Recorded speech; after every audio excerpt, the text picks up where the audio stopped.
10 ఎకరాలలో 2000 కోట్లతోని ప్రగతి భవన్ పేరు మీద పెద్ద గడి నిర్మించుకుంటే గద్దరన్న పోతే ఎర్రటెండకు 4 గంటలు గేట్ కాడ కూర్చోబెట్టారు. నేను కానీ మా బట్టన్న కానీ ఎవరన్నా కానీ వచ్చిన వాళ్ళందరూ లోపలి పిలిచి కూర్చోబెట్టి ఉన్నది ఉన్నట్టు చెప్తున్నాం. ఆ మధ్యలో మా అధికారులు అన్నారు, సార్ నువ్వు ఉన్నది ఉన్నట్టు చెప్పక సార్ నీకు దండం పెడతా అని. ఎందుకన్నా అప్పు ఉంటుంది అన్నారు. నేనన్నా అప్పు ఉంటుంది అని చెప్పి నువ్వు షేర్వాన్ వేసుకొని తిరిగితే లోపల ఉన్న పరిశాని వాళ్ళకెట్టే తెలుస్తుంది.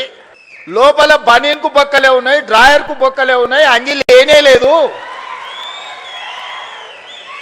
మీద షేర్వాన్ వేసుకొని నేను నవాబులని చెప్తే ఏం లాభం అయ్యా? మనం నవాబులం కాదు, చంద్రశేఖరరావు దెబ్బకు బికారులుగా మారినాం. ఈ వాస్తవం వాళ్ళంతా మనోలే, వాళ్ళకి చెప్పాలి కదా. వాళ్ళకి చెప్పకుండా మనం దాచిపెడితే క్యాన్సర్ వస్తే ఇంట్లో ఇంటామెకి చెప్పలేదు అనుకో, డాక్టర్కు ఉన్న రోగం చెప్పలేదు అనుకో, సచ్చి ఊరుకుంటాం. అవునా?